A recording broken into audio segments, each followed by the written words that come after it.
Welcome to First Time Watching. With this one, we're really diving into cult classic territory. And if you only clicked on this video because the thumbnail looked weird, honestly, that doesn't surprise me at all. Naked Lunch is one of those movies that's just one long fever dream. It's David Cronenberg's adaptation of how he imagined William Burroughs wrote his 1959 novel Naked Lunch. I'll explain the ending and tell you the key differences between the movie and the novel. But first, please like and subscribe as we jump into the recap.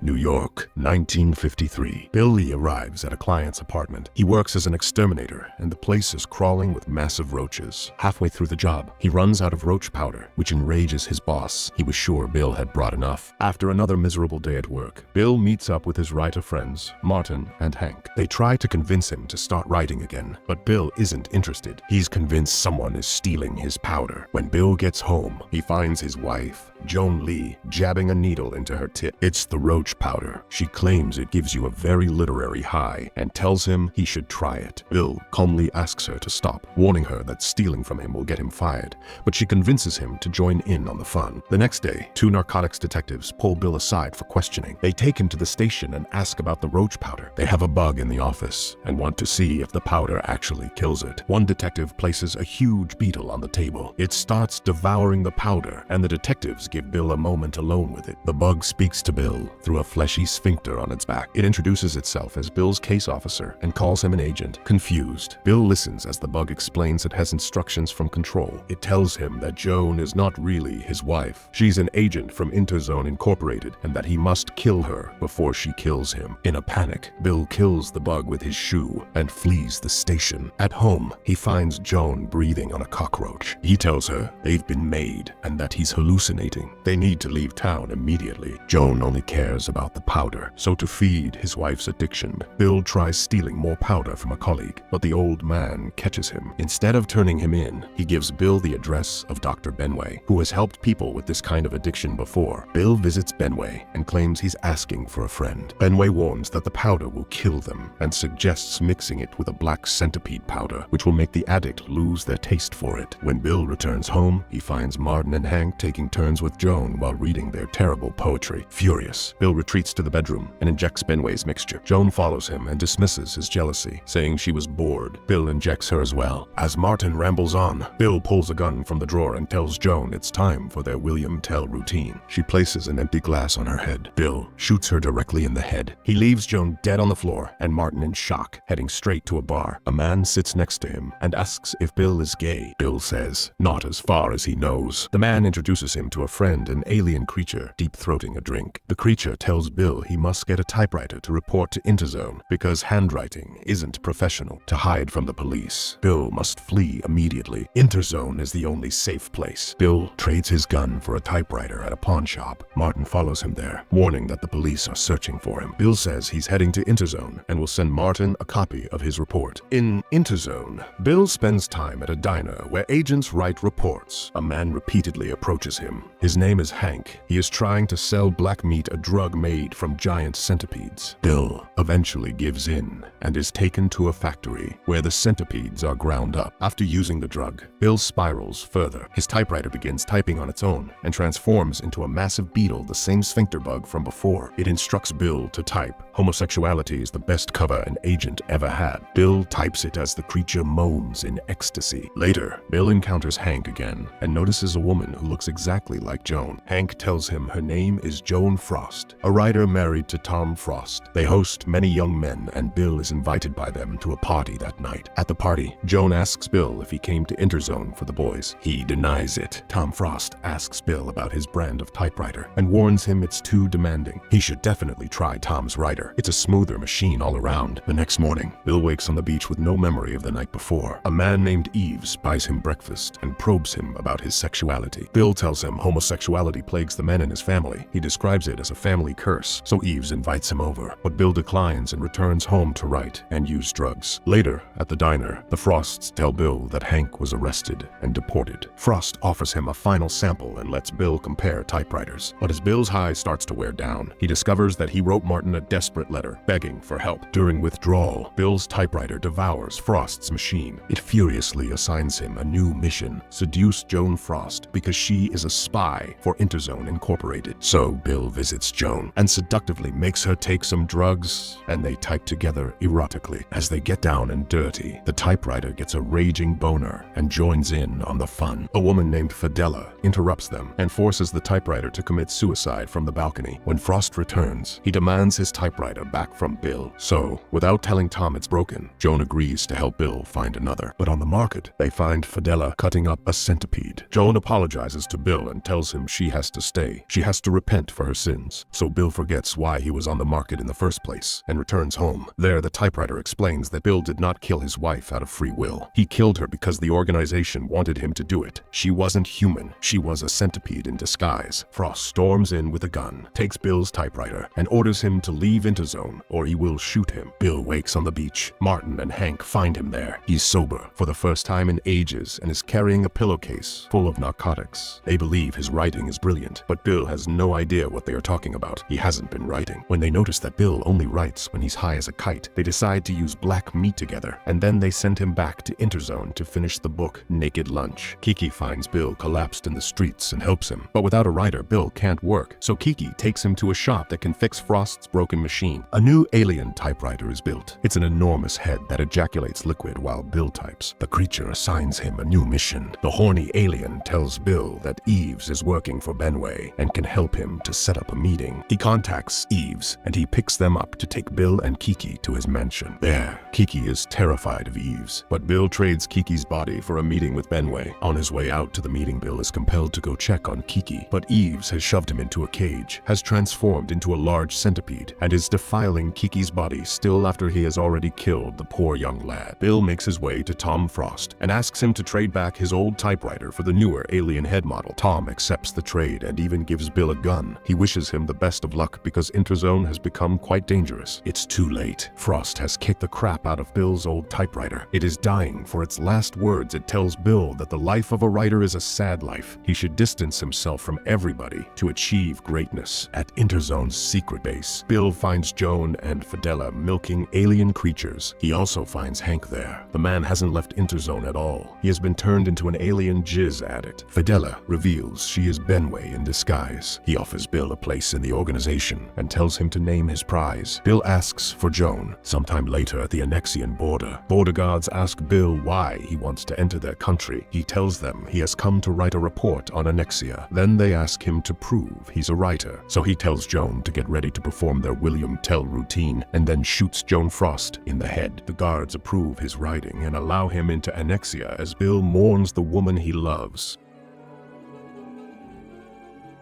As I mentioned in the intro, the movie is Cronenberg's version of how he believes Burroughs wrote the book. So, to understand the ending, we have to look at Burroughs' life because, in many ways, Bill Lee is William Burroughs. The real Burroughs killed his wife, Joan, in a failed William Tell routine 8 years before finishing the book. He was deeply addicted to drugs and wrote Naked Lunch while he was completely detached from reality. His successful writing career only truly began after his wife's death, just as Bill only begins writing after killing his wife in the film. The bugs and Interzone are all manifestations of what he imagines. While in a drug-induced state, the last time Bill is truly sober is when Hank and Martin find him and take him home, but they then push him back into his addiction so he can finish the book. By the end of the film, Bill makes a deal with Benway, a deal with the devil, so to speak, also known as a book deal. In exchange, he has to go on a mission to another country, Annexia, which means he is starting his next new book. When he arrives, the guards demand that he prove he's a writer, and he does. He proves it by recreating the moment that made him a writer in the first place, thus continuing the cycle of trauma and addiction.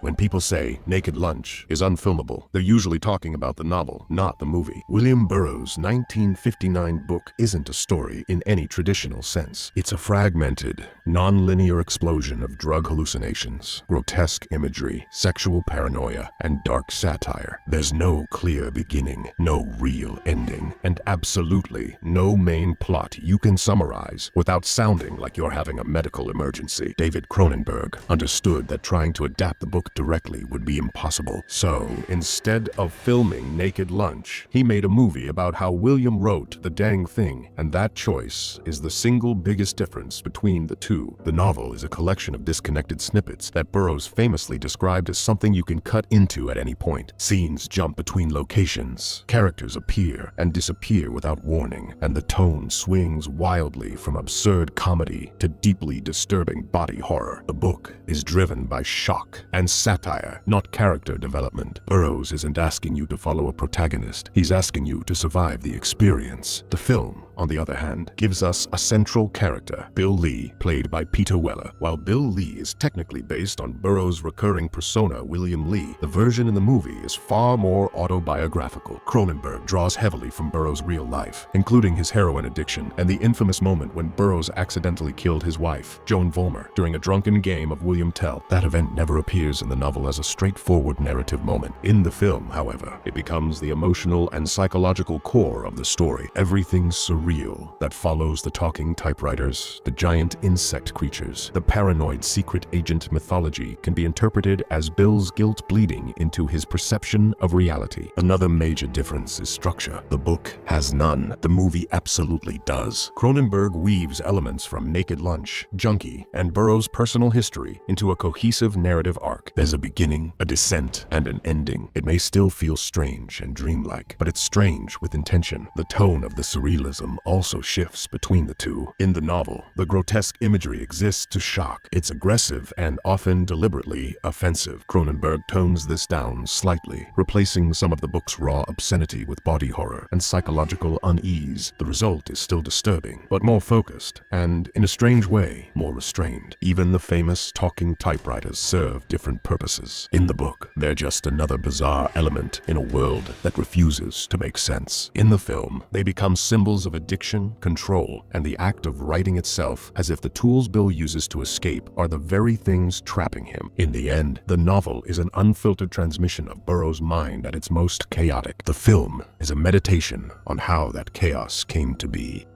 And that's a wrap. Please like and subscribe, and I'll see you next time.